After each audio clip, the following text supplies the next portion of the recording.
جب موسیٰ علیہ السلام کو یعنی بے ہوشی سے ہوش میں آ گئے، پھر جب وفاقہ میں آئے تو عرض کیا کہ بے شک آپ کی ذات منزہ اور رفیع ہے۔ اللہ تعالیٰ سے موسیٰ علیہ السلام نے کیا کیا؟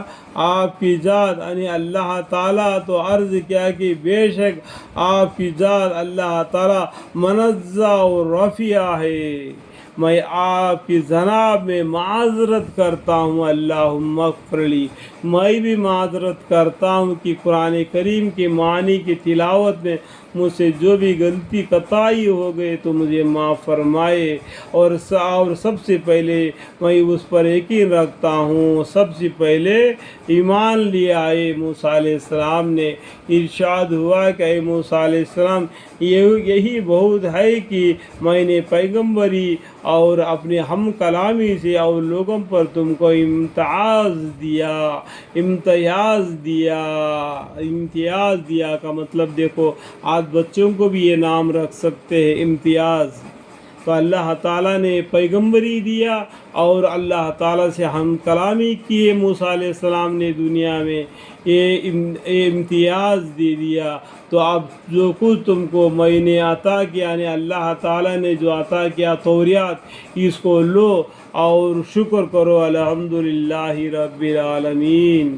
اور ہم نے چند تحفے پر ہر قسم کے ضروری نصیحت اور احکام ضروریہ متعلق ہر چیز کی تفصیل ان کو لکھ کر دی۔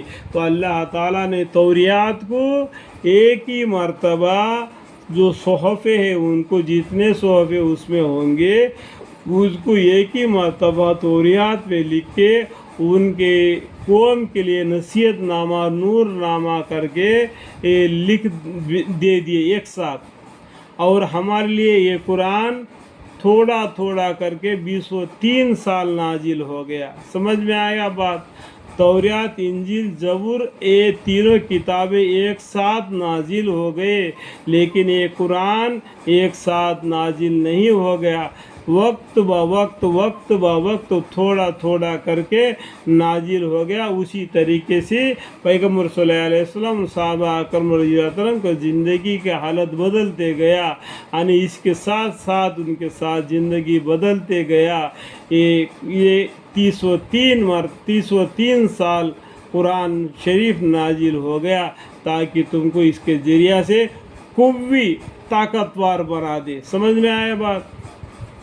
تو ان کو کوشش کے ساتھ خود بھی عمل میں لاؤ، یعنی اس توریات کو لو، اور موسیٰ علیہ السلام سے کہہ دیے کہ اس کو کوشش سے پڑھو اور اس کے ساتھ عمل کرو جو احکام خداوندی اس میں ہے، اور اپنی قوم کو بھی کہہ دینا کہ یہ اللہ کا حکم ہے، اس کے ساتھ ہم اپنی زندگی بسر کرنا ہے۔ اس ٹائم پر کلمہ کیا ہے؟ لا الہ الا اللہ موسیٰ کلمۃ اللہ۔ سمجھ میں آ گیا بات؟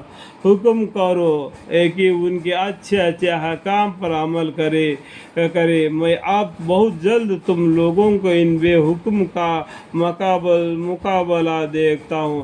اللہ تعالیٰ اس میں بھی امتحان لیں گے، جو حکم کو مانے گا، جو نہیں مانے گا، یعنی جو توریات کے احکام پر ماننے گا، اس کے حکم کے ساتھ اپنی زندگی برستے گا اور اس حکم سے باہر نکل جائے گا، اس میں کیا ان کو بھی امتحان رکھ دیا۔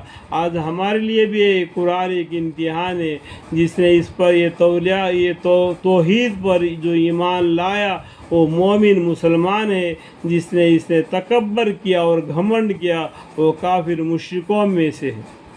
احکام پر عمل کرے۔ میں بھی اب بہت جلد تم لوگوں ان کے بے حکم کا مقابلہ دیکھتا ہوں۔ اللہم اغفر لی، اللہم اغفر